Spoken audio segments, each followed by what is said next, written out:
अल्हम्दुलिल्लाहि वस्सलातु वस्सलामु अला रसूलिल्लाहिल करीम अम्मा बाद फ़अऊज़ु बिल्लाहि मिनश शैतानिर रजीम बिस्मिल्लाहिर रहमानिर रहीम। मोहतरम नाज़रीन कराम, मोहतरम भाइयों और बहनों, अस्सलामु अलैकुम रहमतुल्लाहि व बरकातुहू। अल्लाह पाक से दुआ है, अल्लाह पाक आप तमाम भाइयों की और तमाम बहनों की परेशानियां दूर फरमाए और अल्लाह पाक आपको कामिल सेहत वाली जिंदगी अता फरमाए। नाज़रीन, आज हम एक नए टॉपिक के साथ, एक नए नुस्खे के साथ, एक नई वीडियो के साथ हम हाजिर खिदमत हैं। आज का जो हमारा टॉपिक है वो है ज्यादा डकार आना। ये ज्यादा डकार क्यों आते हैं, इसकी असल वजह क्या है और इसका दुरुस्त इलाज क्या है, आज की इस वीडियो के अंदर मैं ये बयान करने की कोशिश करूंगा। आपकी परेशानी मेरी परेशानी है, यकीनन आप भाई परेशान होते हैं, तो मेरी कोशिश होती है कि आपके लिए मैं आसानी मुहैया करूं, आपके लिए आसानियां पैदा करूं, क्योंकि जो अल्लाह के बंदों के लिए आसानियां पैदा करता है, अल्लाह भी उसके लिए आसानियां पैदा करता है।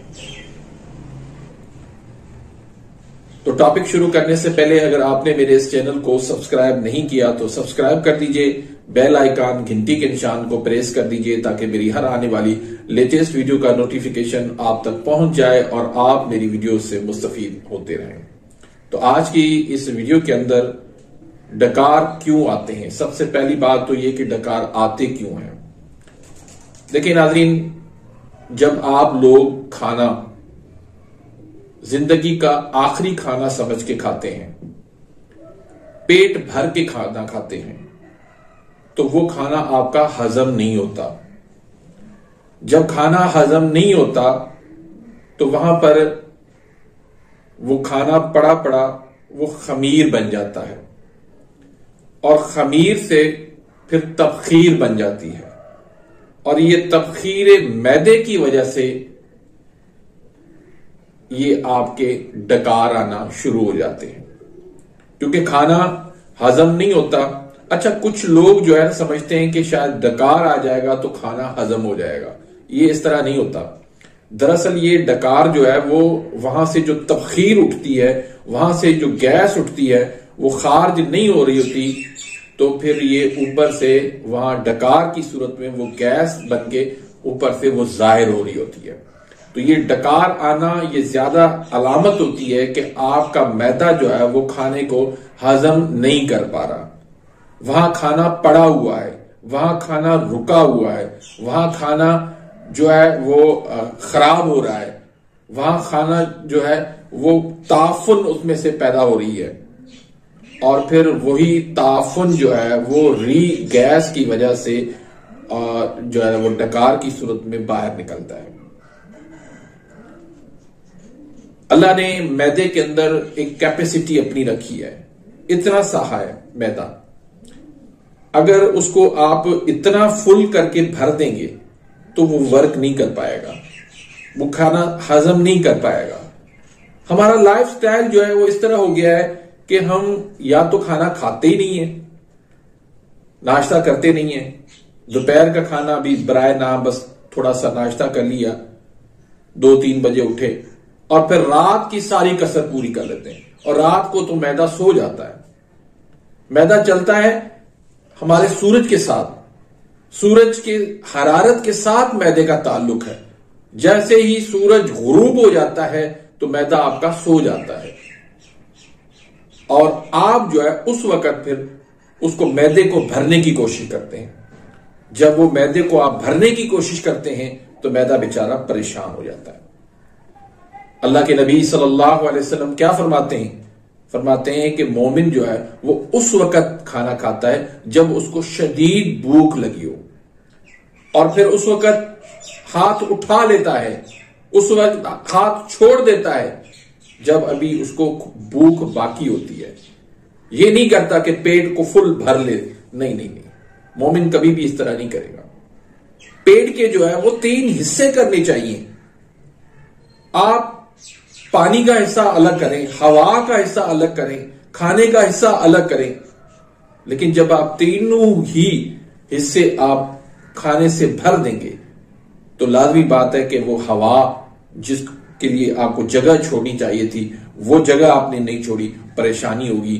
वो पानी के लिए जगह छोड़नी होती जो यहां से लिक्विड बनता है, जिससे मैदा जो है वो खाने को हजम करता है, वो ठीक तरीके से प्रॉपर तरीके से उसको नहीं मिलेगा, तो लाजमी बात है कि फिर इस तरह के मसाइल पैदा होंगे। ये बहुत तकलीफदा जो है मर्ज होता है।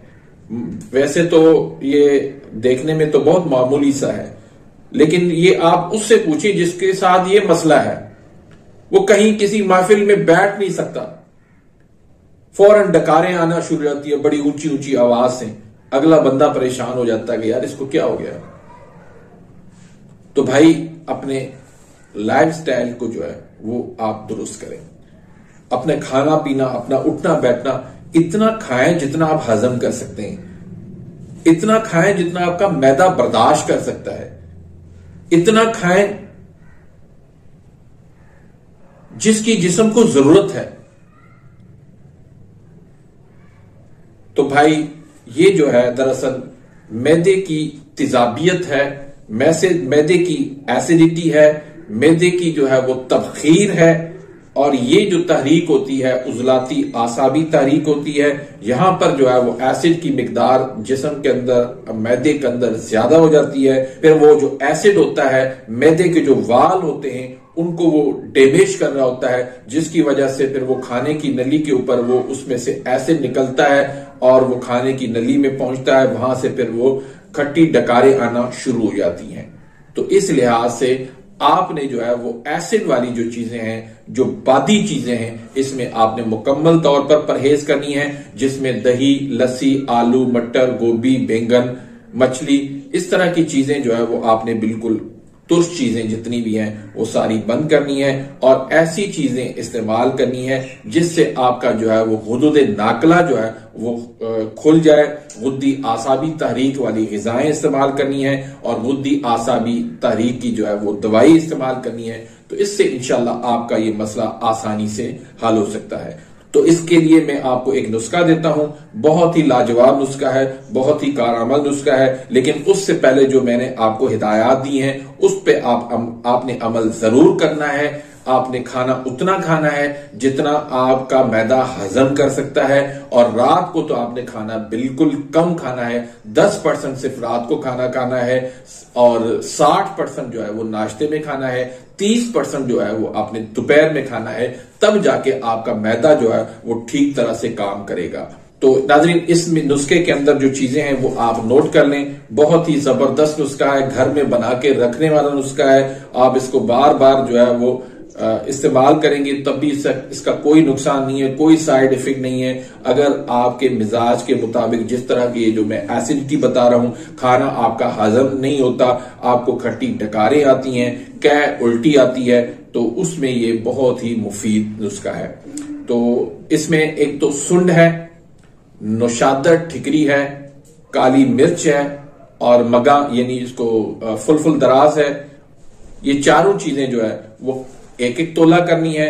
मीठा सोडा, पुदीना खुश्क जो है वो आपने 2 तोला लेना है। सौंफ, रेवित खताई, गंधक आंवला साग और खाने वाला नमक, ये चारों चीजें जो है वो आपने 4-4 तोला लेनी है। तो इसका आपने सफू बनाना है। सफू बना के एक चुटकी जो है वो आप खाने से आधा घंटा पहले आप इसको इस्तेमाल कर लें, या खाने के आधा घंटा बाद में आप इस्तेमाल कर लें। तो ताजा पानी के साथ इस्तेमाल करें। इसको आप कुछ दिन इस्तेमाल करें, आपका मैदा इंशाल्लाह ठीक हो जाएगा। आपके मैदे के अंदर जो सुकेड़ होती है वो भी खत्म हो जाएगी। आपके मैदे में जो तेजाबियत, एसिडिटी होती है वो भी खत्म हो जाएगी, और आपका मैदा जो है बिल्कुल जेन्युइन बन जाएगा। तो उम्मीद करता हूं कि आज की इस वीडियो से आप मुस्तफीद हुए होंगे। अपनी दुआओं में इस बंदा नाचीज को याद रखिएगा। मिलते हैं इंशाल्लाह नेक्स्ट वीडियो में, तब तक के लिए इजाजत, अल्लाह हाफिज।